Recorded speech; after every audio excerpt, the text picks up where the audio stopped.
Geografi itu adalah ilmu yang mempelajari persamaan dan perbedaan fenomena geosfer.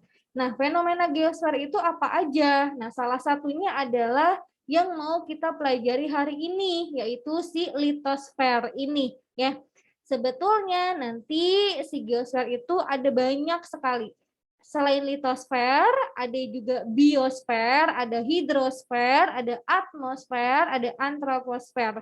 Nah, selain yang bab yang awal, yang kemarin itu yang kita pelajari, yang ver-veran ini biasanya dia ada, walaupun misalnya ada yang kebagiannya itu tahun lalu ya, ada yang kebagiannya itu biosfer, dia tentang bioma. Nah, ada juga yang kebagiannya itu tanah, berarti dia tentang litosfer gitu.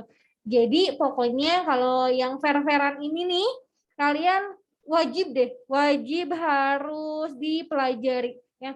Misalnya sekarang nih Bu, kayaknya kok geografi itu bahasannya banyak banget. Iya, gimana nggak banyak, kalian mempelajari satu alam dunia. Dari mulai bumi yang paling dalam ya, dari buminya nih, inti buminya, sampai makhluk yang hidup di bumi, kemudian juga ke atasnya, tata surya, sampai sejagat raya, itu semuanya dipelajari sama geografi. Terus juga geografi selain ini ya, selain yang fisiknya ini, kalian belajar juga ilmu terapannya kayak peta, SIG, terus PJ juga, jadi lumayan banyak sekali yang harus dipelajari. Cuma kalau sekarang kan udah agak mepet nih ya, udah mau ke UTBK gitu, kalian mulai di list nih kira-kira bab-bab mana sih yang banyak keluar di UTBK, terus kira-kira bab mana nih yang kalian akan harus banget nih dikuasain gitu. Jadi kalau misalnya, apalagi yang dari IPA ya, kalau misalnya ada satu bab nih, aduh aku pusing banget di bab ini, terus kayaknya itu juga kayak jarang deh, udah. Jadi jangan musingin diri sendiri sama bab yang kalian nggak ngerti, tapi ternyata di UTBK-nya itu nggak terlalu banyak gitu, nggak terlalu banyak keluar. Jadi udah mulai langsung di ini ya, udah mulai langsung di checklist nih, kira-kira prioritasnya itu mau yang mana, bab yang akan dipelajarinya. Nah, kalau yang si ver-veran ini, kita mulai dari yang pertama ini litosfer ya. Kayaknya ini tuh dia akan selalu ada, walaupun nanti yang ditanyakannya bisa tanah, bisa lempeng, bisa gunung api, ya beragam banget ini. Karena si litosfer itu seperti kalian ketahui ya, ini juga cakupannya lumayan banyak ya. Kita nanti akan mempelajari tentang struktur bumi. Kalian kenalan dulu sama struktur bumi.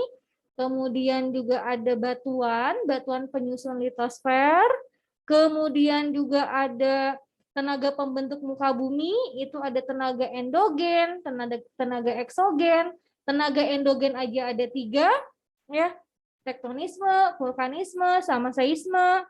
Eksogennya ada 4, ada pelapukan, pengendapan, erosi, kemudian ada mass wasting, banyak banget. Nanti ini tuh belum dibagi lagi. Oh, banyak banget ya si litosfer ini juga. Jadi semoga bisa dipahami, bisa kita kejar ya si materi ini. Nah, minggu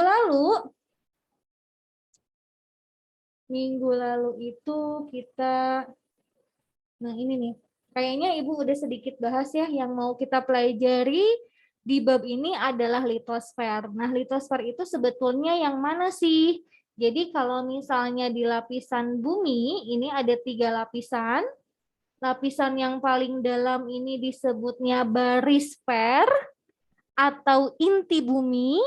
Nanti inti bumi ini kita bagi lagi jadi 2, ada inti dalam dan inti luar ya. Si barisfer ini ada 2. Inti dalam ini dia solid ya. Kalau inti luar ini dia sudah liquid, tapi ini kalau si barisfer ini dia sifatnya masih panas ya. Magma ya, masih panas ini karena dulu ingat Awal pembentukan bumi itu dari bola pijar yang panas. Nah, makanya sampai sekarang si inti bumi kita ini masih panas. Jadi panasnya tuh kayak terkurung ya. Nah, kemudian di atasnya barisfer ada yang namanya astenosfer atau disebutnya itu mantel atau selubung ya. Itu astenosfer. Nah, yang mau kita pelajari adalah lapisan bumi yang paling luar atau disebutnya litosfer. Nah, litosfer ini disebut juga kerak. Ini inti, ini mantel, ini kerak. Kenapa sih kok kalau litosfer ini disebutnya kerak bumi? Ya, karena dia udah keras kalau si litosfer ini. Jadi ketika pembekuan ya, ketika si pembekuan bumi pasti bagian luarnya dong yang akan mengeras terlebih dahulu ya.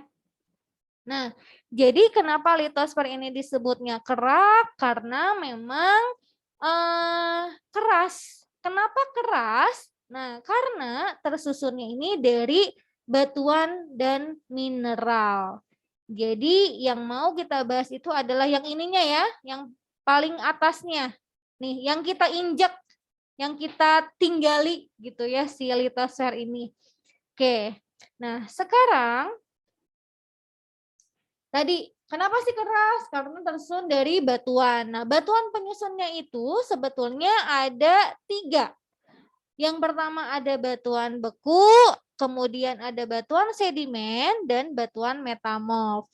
Jadi ini 3 batuan penyusun litosfer. Sampai akhirnya kita bisa tinggal di atasnya.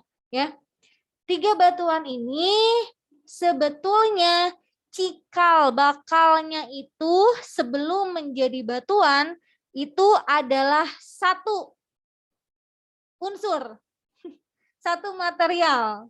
Cikal bakal semua batuan ini, mau itu batuan beku, mau itu batuan sedimen, ataupun batuan metamorf, cikal bakalnya adalah, ada yang tahu? Silikat kan, Bu?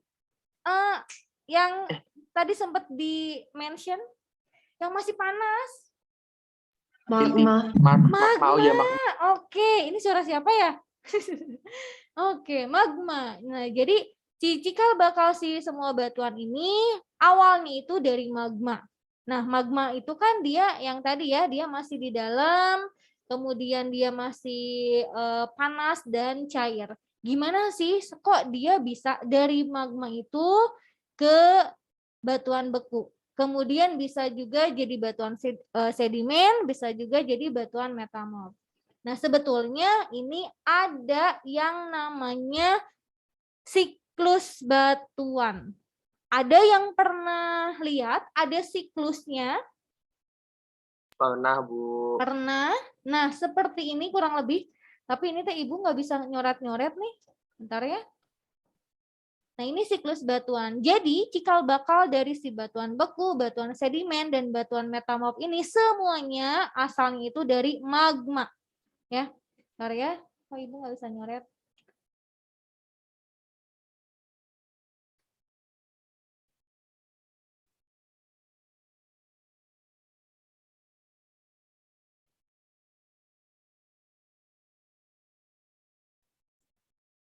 Ibu gambar di ini aja ya.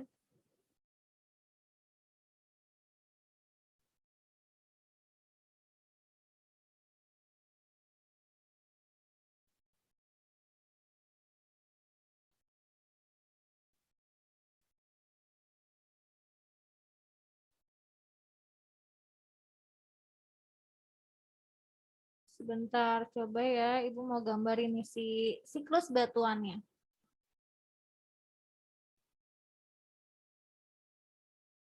Oke, ini screen kosongnya udah terlihat ya. Nah, jadi cikal bakal batuannya ini semuanya itu dari magma. Kayak yang tadi ya. Pertama,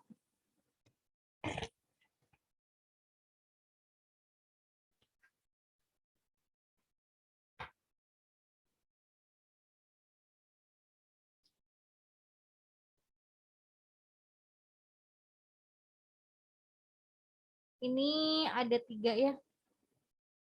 Ada batuan beku, kemudian batuan sedimen, dan metamorf.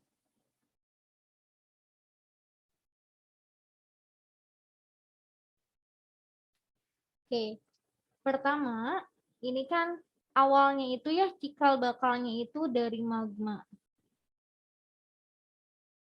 Nah, gimana caranya si magma ini bisa membentuk batuan beku?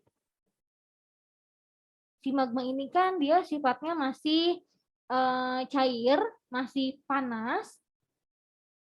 Dia bisa jadi batuan beku ketika magma ini dia mengalami proses pendinginan, pendinginan, kan magmanya masih panas, magmanya masih cair. Nah, ketika si magma ini akhirnya berangsur-angsur mendingin, kemudian berangsur-angsur membeku, ya, akhirnya dia terbentuklah si batuan beku.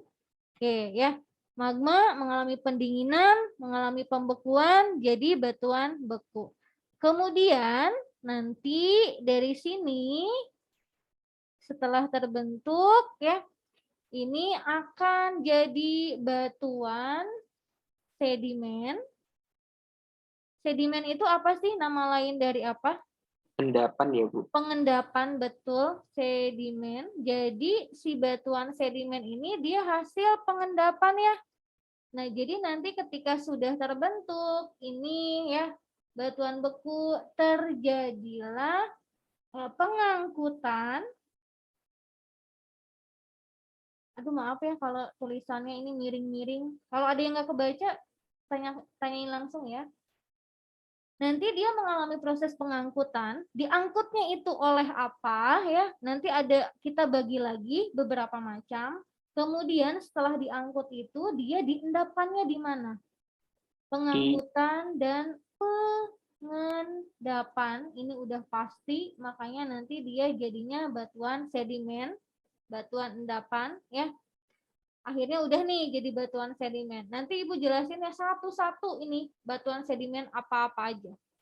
Kemudian selanjutnya dari batuan sedimen ini kita akan sampai yang terakhir, ini batuan metamorf. Nah, kalau batuan metamorf sesuai dengan namanya, metamorf. Metamorf itu apa sih? Metamorfosis. Perubahan, Bu. Berubah, ya, perubahan. Nah, jadi batuan ini tuh dia mengalami perubahan.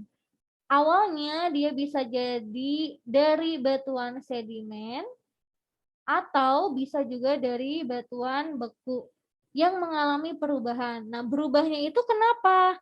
Berubahnya itu karena dia memperoleh tekanan yang kuat dan suhu yang tinggi. Ini juga sama. Kalau misalnya dia awalnya itu batuan beku, kemudian dia mengalami tekanan yang kuat dan suhu yang tinggi, akhirnya dia akan berubah menjadi batuan metamorf gitu, ya. Jadi dua ini nih penyebabnya. Nah, setelah batuan metamorf kan namanya juga ini tuh judulnya ya namanya siklus. Kalau siklus dia pasti muter ya. Nah, ketika sudah terbentuk, ini dia bisa jadi lagi magma. Ya, bisa kembali jadi magma, jadi cair lagi. Ini namanya proses penelanan kembali. Tapi ini mah kayaknya jarang banget dan susah kelihatannya ya. Jadi kalau penelanan kembali itu misalnya nih udah terbentuk nih batuan. Nah, habis itu mungkin ada satu fenomena, ada satu kejadian gitu ya. Misalnya kayak si datarannya itu ambles masuk ke dalam ya. Nah, udah masuk ke dalam itu nanti makin dalam lagi akhirnya karena dia mendekati lagi magma, mendekati lagi sumber panas, akhirnya si batuan itu lama-lama akan cair lagi, kemudian terus ya akhirnya udah jadi magma lagi deh, udah jadi magma lagi, udah cair, udah panas, akhirnya lama-lama dia dingin lagi gitu, jadi lagi batuan beku. Pokoknya ini namanya juga siklus, dia akan terus muter seperti ini ya. Nah, kemudian ini si batuan beku, batuan sedimen, dan batuan metamorf itu ada beberapa macamnya lagi. Jadi kalau batuan beku ini kita ada 3 macam. Ada batuan beku dalam, Luar. ada batuan beku luar, satunya apa nih? Dalam, luar, satunya Upaya. gang. Oke, atau korok. Nah, jadi ini tergantung di mana dia membekunya. Jadi kan kalau misalnya si batuan beku ini dia awalnya itu dari magma ya. Contohnya, bentar ya. Kalian jangan bosan sama gambaran ibu, walaupun aduh itu gambarnya enggak banget ya. Misalnya, magmanya, misalnya ini magma ya, magma. Nah, si magma ini kan dia selalu berusaha buat nerobos keluar ya.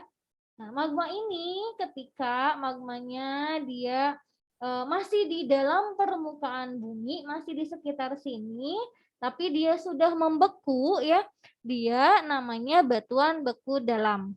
Nah, kalau misalnya si magmanya ini, dia kan berusaha buat nerobos keluar nih. Lewat mana? Lewat si gang ini ya, lewat si celah ini, gang atau korok ini. Nah, kalau misalnya si magmanya itu dia membeku ketika berada di gang, ya di sini, di saluran dia mau keluarnya itu namanya batuan beku gang atau korok. Kalau yang luar berarti magmanya itu dia membekunya sudah di luar permukaan bumi. Jadi untuk ininya, klasifikasinya ini tuh dia berdasarkan tempat membekunya di mana. Apakah itu masih di dalam, di gangnya, atau sudah di luar. Nah, dari ketiga batuan beku ini, kira-kira mana yang paling lama membeku? Yang membutuhkan waktu paling lama agar dia bisa membeku. Apakah itu batuan beku gang, dalam, atau luar? Kira-kira. Gang. Gang? Dalam, luar? Luar yang paling cepat ya, Bu. Yang paling lama membekunya dia membutuhkan waktu yang lumayan lama gitu untuk membeku. Kira-kira dari ketiga itu yang mana? Apakah itu batuan beku dalam, luar, atau gang? Ini tuh kayaknya lama banget deh membekunya. Tapi nanti ketika dia sudah membeku, kristal yang dihasilkannya itu sempurna. Jadi bagus banget. Kemudian biasanya batuan beku ini ya, selain lama, kristalnya sempurna, dia memiliki kekuatannya itu yang paling tinggi. Jadi si batuan itu sebetulnya dia ada skala kekuatannya. Jadi skalanya itu dari 1 sampai 10 gitu ya. Mohus, Bu. Ada sih skalanya ya, ada skalanya gitu. Nah, batuan ini selain dia paling lama membekunya, tapi kalau udah terbentuk dia bisa jadi paling keras. Dalam dan ya, Bu? Kristal yang dihasilkannya sempurna. Batuan Dalam. beku? Dalam. Dalam. Kenapa? Karena Kenapa kan sih kok batuan beku dalam? Berarti kan yang di daerah sini ya, mana sih? Nah, daerah-daerah sini ya, daerah-daerah dia masih di dalam permukaan bumi sini. Nah, kenapa dia? Kan ada beberapa faktor gitu ya, Bu, yang menyebabkan pembekuan. Tapi yang kalau faktor fisikanya itu kan bisa dikatakan kayak suhu gitu kan, Bu. Nah, kalau gang sama luar, apalagi yang luar itu kan yang paling cepat kan. Jadi kayak bisa dibilang ya enak lah karena ada faktor-faktor lain dan suhunya pun juga nggak deket yang panas. Kalau Nah. gang atau korok itu kan gang itu kan kayak bentuknya kayak seal, terus lubang-lubang yang ada di apofisa atau apa itu kan jadi kayak kena efek dari yang luar gitu lewat gang. Nah, sedangkan kalau yang dalam kan otomatis semakin dekat dengan magma, dia kan otomatis semakin panas. Jadi kayak pembekunya pun juga susah, kayak membeku sebanyak ini tiba-tiba meleleh lagi. Jadi pembekuannya kayak Betul. lama-lama. Betul sekali. Nah, jadi kenapa batuan beku yang paling lama membekunya itu batuan beku dalam? Karena memang dia masih dekat dengan sumber panas ya, masih dekat dengan si magma tadi. Pas dia mau beku, dia kena lagi panas, akhirnya cair lagi gitu ya. Jadi memang si batuan beku dalam ini dia membutuhkan waktu yang cukup lama untuk membeku gitu. Tapi nanti ketika dia sudah terbentuk, dia akan menghasilkan kristal yang sempurna. Jadi bagus ya. Terus juga kekerasannya itu dia biasanya kalau batuan beku dalam itu tuh dia yang paling keras. Salah satu contohnya adalah yang biasanya dipakai untuk perhiasan, batuan beku dalam, terus dia kristalnya bagus, kristalnya sempurna, terus kekerasan batuannya juga dia tinggi gitu ya. Makanya harganya mahal. Berlian, Biasanya dipakai untuk ini perhiasan. Kalau nama batuannya apa? Bentar ya. Coba Ibu cari.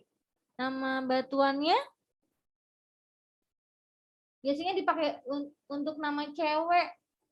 Intan, Bu. Intan, betul ya Intan. Kalian pernah dengar nggak? Jadi kalau misalnya mau bikin apa ya, bikin bangunan, bikin, kalau bahasanya itu tuh jadi intan itu pelapis untuk paku bumi. Pernah lihat nggak? Jadi kalau misalnya mau bikin bangunan nih ya, kan itu tuh ada tiang-tiangnya. Nah untuk istilahnya kalau mau maku gitu ya, kalau misalnya diibaratin mau maku si paku buminya itu biar dia masuk ke dalam tanah. Nah, salah satunya itu tuh si palunya itu, ibaratkan palunya itu dia dilapisi sama intan. Jadi karena intan itu dia punya kekerasan batuannya tinggi gitu. Jadi dilapisi intan. Tapi bukan intan yang udah bagus jadi berlian ya. Belum diproses seperti itu, masih yang ininya banget, masih yang polosannya banget gitu. Nah, jadi karena dia punya kekerasan batuan yang tinggi, itu biasanya dipakai untuk lapisan paku bumi kalau mau bikin bangunan gitu. Nah, selain itu kebanyakan sih dipakai untuk perhiasan ya. Makanya harganya mahal. Kenapa harganya mahal? Yang pertama, dia terbentuknya lama banget. Kemudian juga memang bagus, kristalnya sempurna. Nah, karena dia batuan beku dalam, kebayang dong itu effort untuk ngambilnya seperti apa gitu. Jadi gak heran kalau intan ini dia harganya mahal ya. Oke, ini yang batuan beku ya. Jadi kalau batuan beku ini klasifikasinya kita bagi lagi menjadi 3. Ini dia berdasarkan tempat membekunya di mana gitu. Oke. Nah, kemudian kalau yang batuan sedimen juga ini ada klasifikasinya lagi. Yang pertama, ini kan kalau batuan sedimen itu dia yang mengalami pengangkutan. Jadi nanti diangkutnya itu oleh apa? Nah, setelah diangkut dia tuh diendapkan. Nah, nanti diendapkannya di mana? Jadi kalau untuk batuan sedimen kita klasifikasikannya itu yang pertama ini berdasarkan, aduh tulisannya kenapa jelek banget ya, mudah-mudahan kebaca ya. Berdasarkan tenaga pengangkut,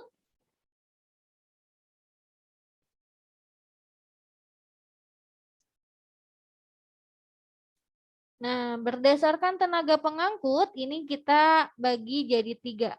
Ada yang diangkut oleh air, ada yang diangkut oleh angin, ada juga yang diangkut oleh laut, es atau gletser. Nah, kalau yang diangkutnya itu oleh air, ini disebutnya Sedimen Aquatic. aquatis. Kalau angin ini Aeolis. aeolis. Kalau glacier atau es ini glasial. Ya. Jadi kita bagi ya, ini berdasarkan, kalau yang ini berdasarkan tenaga pengangkutnya. Kemudian yang kedua berdasarkan tempat diendapkan. Kalau berdasarkan tempat diendapkan, dia nanti diendapkannya di mana ya? Setelah diangkut nih, diendapkannya di mana? Berdasarkan tempat diendapkan.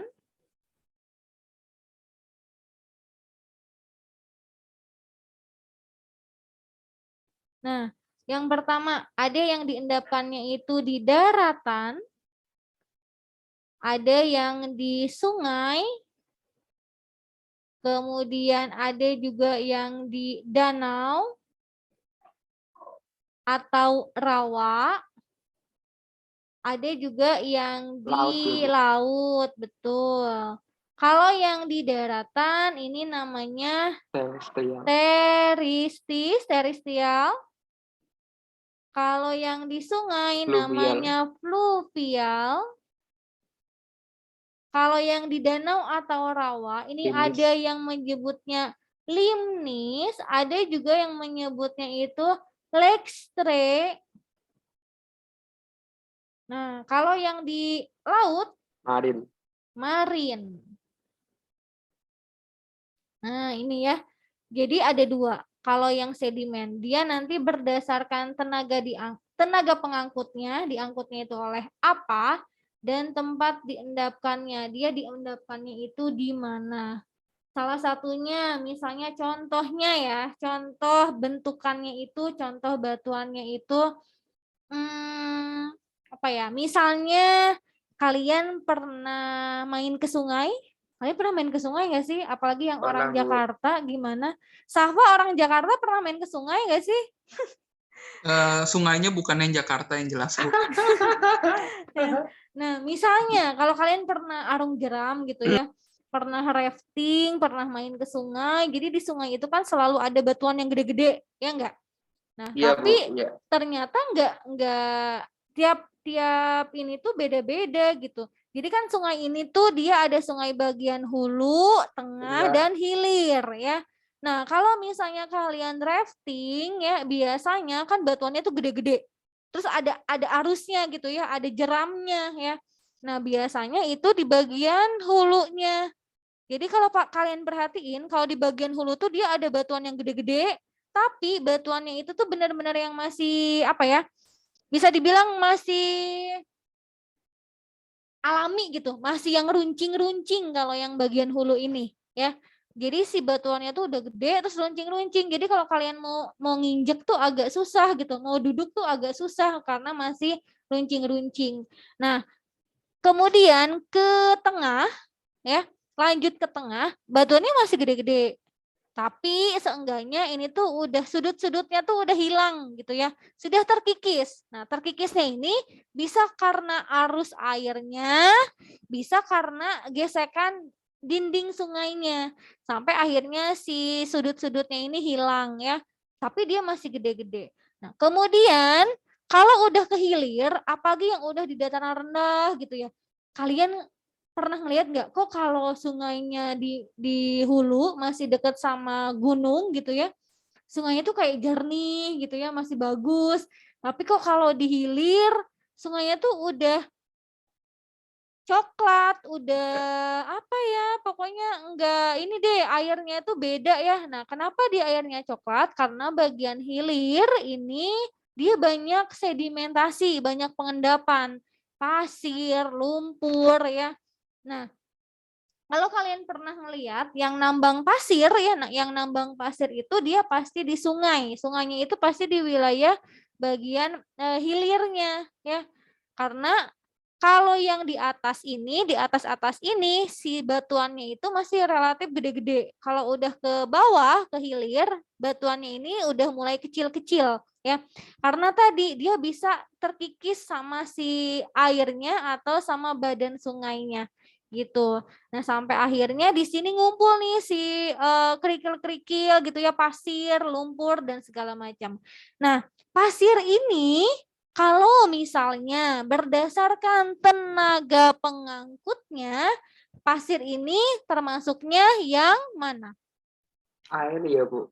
Betul, termasuknya yang akuatis karena dia diangkutnya itu oleh air ya, oleh air sungai. Nah, kalau berdasarkan tempat diendapkannya, si pasir ini Fluvial.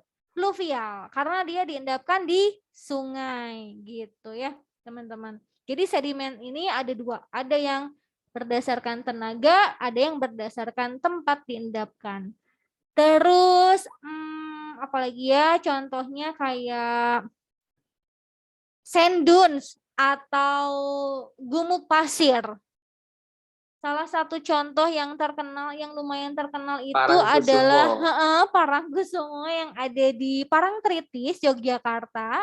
Jadi kan di situ nggak jauh ya, nggak jauh dari pantai Parangtritis. Misalnya ini Pak, ini pantai Parangtritisnya ya. Nih, aduh gimana ya ngegambar? Ya Allah, sorry banget ya Ibu, nggak jago gambar. Misalnya ini pantainya, ini airnya, ini pantai. Nah biasanya kan di pantai ini tuh banyak pasir ya teman-teman ya.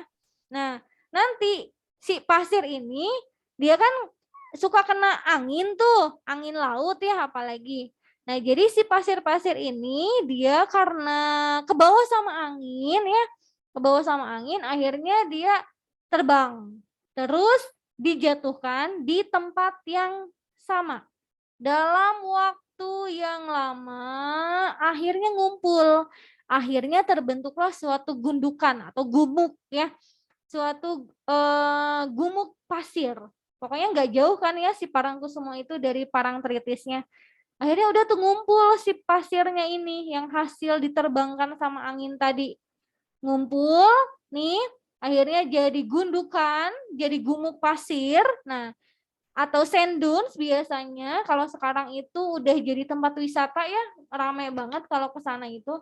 Nah, si sand dunes ini dia kalau berdasarkan tenaga pengangkutnya berarti dia termasuknya yang mana? Aeolis. Aeolis karena dia diangkut oleh angin. Nah, kalau berdasarkan tempat diendapkannya Terrestris. Oke, karena dia diendapkannya di daratan, makanya yang teristis gitu. Oke, sip, teman-teman ngerti ya? Ininya contohnya seperti itu kurang lebih. Kalau yang sedimen, pokoknya ada dua ya sedimen ini.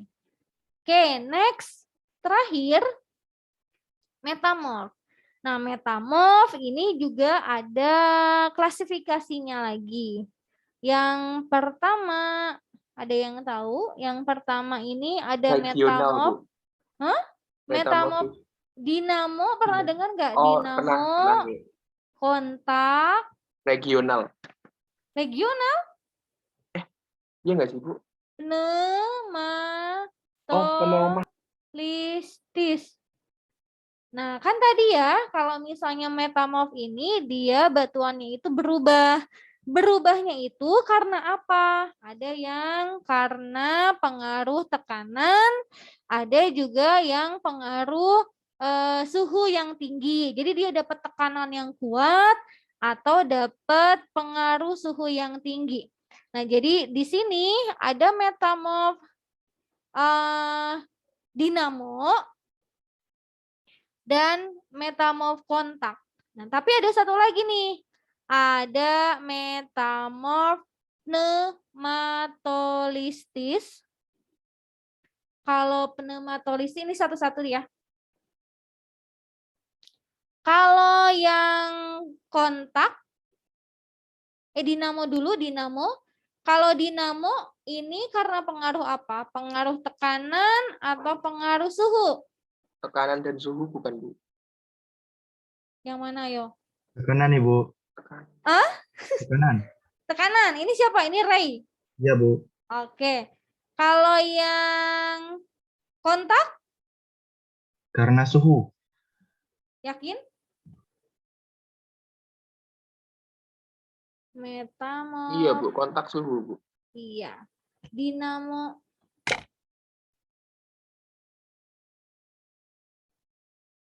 Mana sih ininya tuh? Bentar ya. Kok nggak ada ininya kursornya?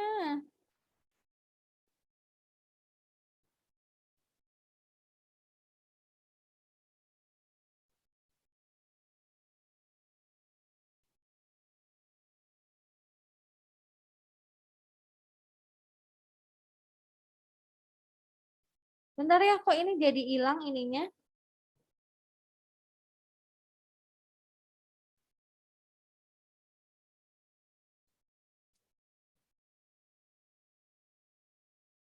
Kalau yang pneumatolistis? Gabungan. Gabungan keduanya.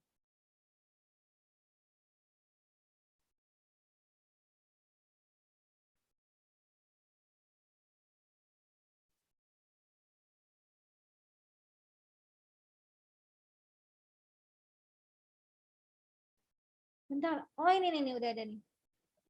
Oke, oke, oke.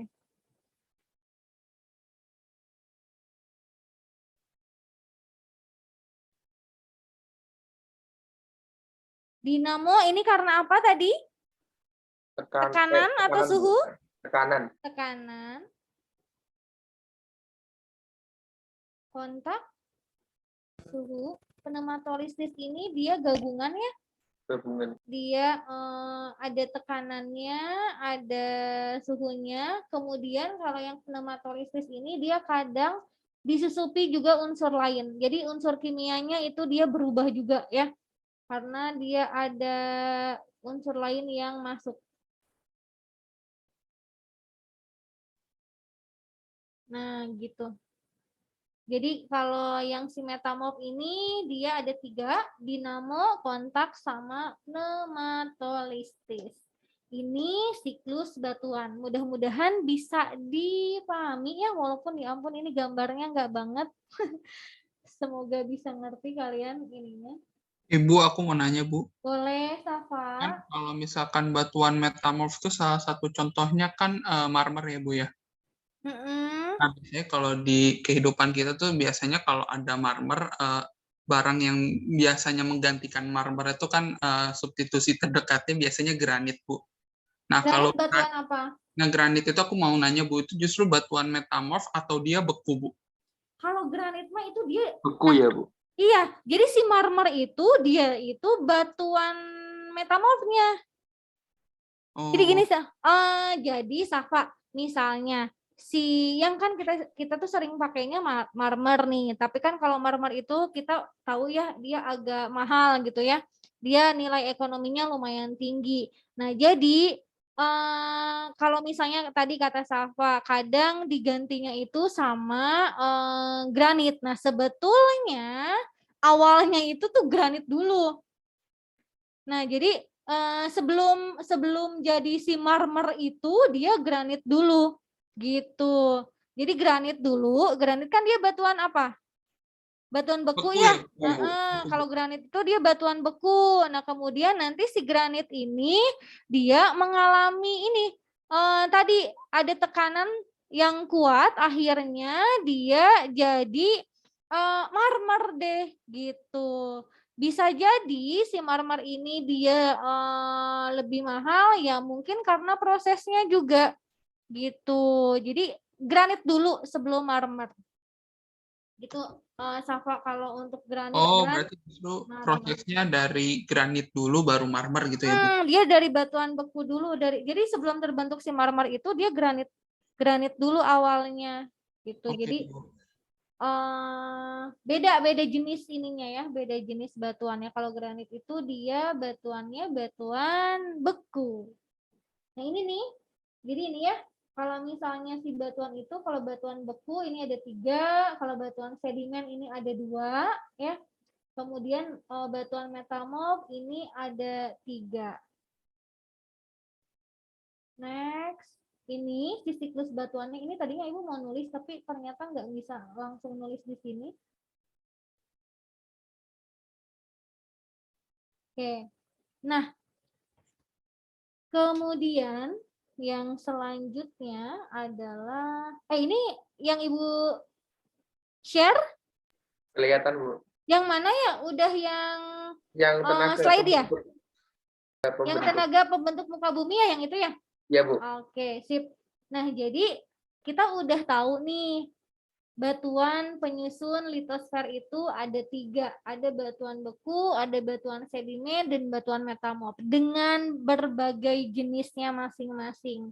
Nah, kemudian udah nih ya litosfer ini. Nah, kemudian si litosfer ini kan dia bisa dibilang sebagai tempat hidup makhluk hidup, termasuk manusia, tinggalnya di litosfer.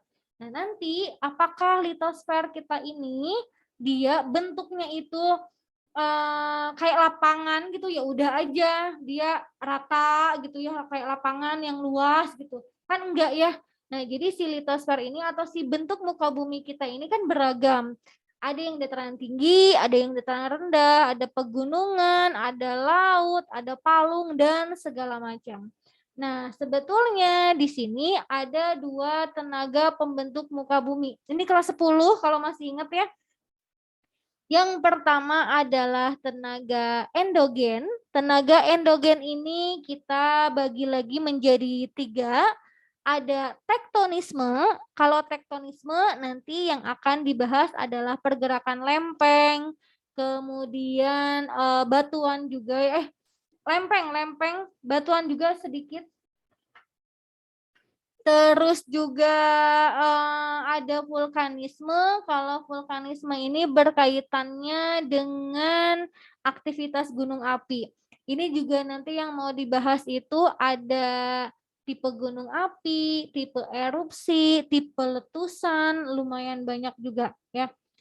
Terus yang ketiga ada seisme atau seisme ini nama lain dari gempa.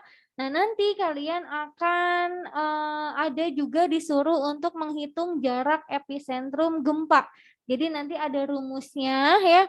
Rumusnya itu sebetulnya nggak terlalu susah, tapi kadang kalau anak IPS itu kalau udah lihat soal itu udah kayak parno duluan gitu ya, padahal itu nggak terlalu susah sebetulnya. Walaupun rumusnya itu dia turunan dari rumus Laska Fisika, tapi nggak sulit insya Allah ya. Nah, itu tenaga endogen. Tenaga endogen ini dari dalam, biasanya dia itu sifatnya membangun ya. Jadi tektonisme itu pergerakan lempeng. Nanti kenapa sih di muka bumi kita ini tuh ada pegunungan, ada lembahnya, ada palungnya. Nah, itu karena tenaga endogen ini, karena si tektonisme ini, si vulkanisme dan seisme ya. Oke.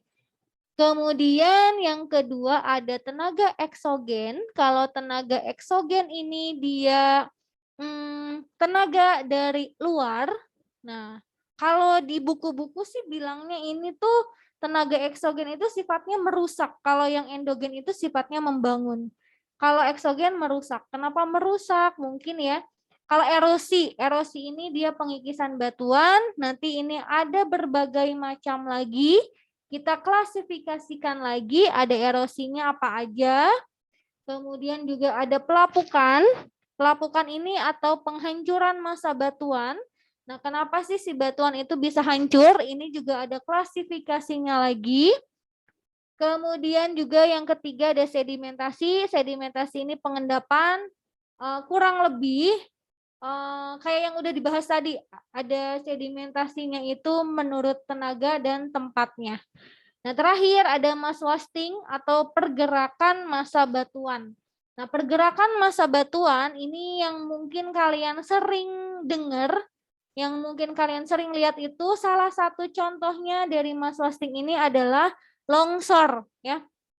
Sebetulnya masih banyak sih jenis-jenis yang lain, ada soil creep, ada rockfall, banyak lah ya. Banyak, nah salah satunya itu memang si longsor tersebut. Yang paling familiar sama kita ya, si longsor itu. Nah, jadi nanti kita akan bahas satu-satu. Tenaga endogen kita bahas dulu tektonisme. Ini nanti yang akan dibahas adalah pergerakan lempeng. Kita lihat ya. Nah, tektonisme dulu. Oke, ini sebetulnya Ibu mau liatin sih. Ada videonya ya biar kalian lebih ngerti. Ininya dulu deh. Oke, yang pertama ya kita bahas tektonisme. Jadi kalau tektonisme ini dia berhubungannya dengan pergerakan lempeng. Ya, nanti ada dua gerakan, ada epirogenesa dan orogenesa. Nah, kalau misalnya epirogenesa ini sebetulnya adalah naik, bisa dibilang ini tuh sebagai naik turunnya daratan, ya. Jadi nanti ketika si lempengannya itu bergerak, si daratan bisa mengakibatkan daratan itu naik dan turun. Jadi nanti epirogenesa ini ada dua, ada epirogenesa positif, ada epirogenesa negatif. Nah, kemudian yang kedua ini ada orogenesa. Nah, kalau misalnya orogenesa, teman-teman, kalau misalnya dengar kata oro, pernah dengar hujan orografis? Pernah, Bu. Apa itu hujan orografis? Hujan apa?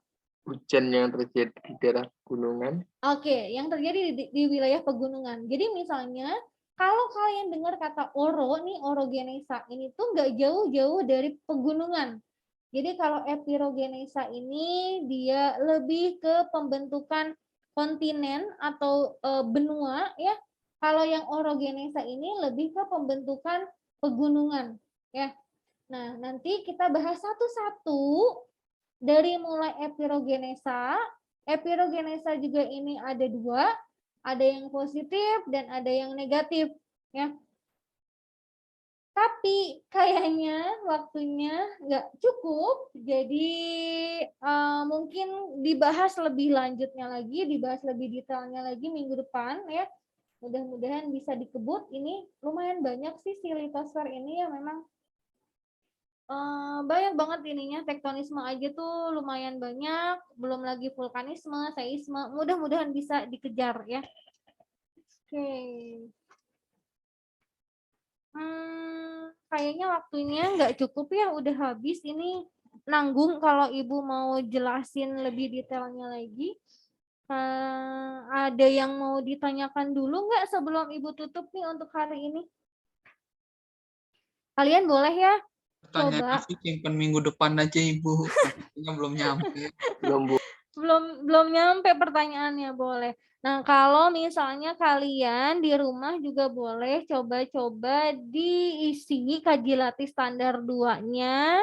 Di sini ada kurang lebih 17 soal, kemudian langsung Itu bukan 17, Bu, kayaknya, Bu. Banyak Oh, soal itu yang ngaco ya?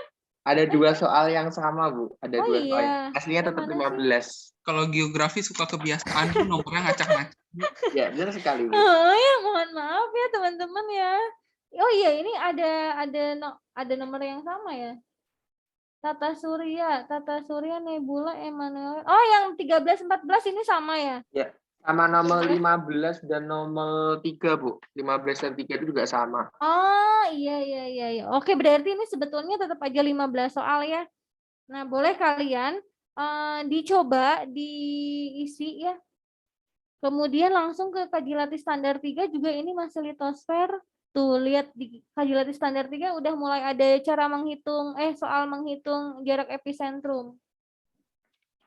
Gampang sih sebetulnya ya. Nanti kita pelajari bareng-bareng. Kalau misalnya nggak ada yang ditanyakan, mungkin hari ini Ibu cukupkan dulu sekian. Nanti minggu depan kita bedah kita bahas lebih lanjut tenaga endogen dan eksogen ini ya. Mudah-mudahan bisa dikebut. Jadi intensif itu udah selesai materinya. Walaupun kayaknya aduh gimana ya, banyak banget ini ya, litosfer banyak banget, atmosfer hybrid, Bu. harus hybrid banget ya. Oke deh, Ibu kan suka kadang ini ya, teman-teman mohon maaf ya kalau pas ngajar itu awal-awalnya Ibu suka ceramah dulu karena kayak kesempatan ketemu kalian gitu, soalnya kalau di WA kaliannya diem aja gitu. Jadi pas sekalinya ketemu terasa, Bu. Hah? Bimbingannya kalau di WA kurang terasa, Ibu. Kurang terasa. Nah, tapi jadi suka keambil waktu ngajarnya gitu. Jadi mohon maaf ya teman-teman kalau tadi awalnya Ibu ada ceramah dulu. Nanti mudah-mudahan kalau di WA-nya lancar, jadi Ibu pas ngajar tuh nggak usah ceramah, langsung ngebut belajarnya ya. Oke. Ini nggak ada yang mau ditanyakan? Belum, Bu. Ada, Bu. Belum. Oke ya, masih oke ya teman-teman. Kalau misalnya tidak ada yang ditanyakan, berarti Ibu cukupkan dulu. Sekian untuk hari ini. Terima kasih banyak atas perhatiannya. Assalamualaikum warahmatullahi wabarakatuh. Waalaikumsalam. Makasih, Bu. Makasih, Bu. Sama-sama.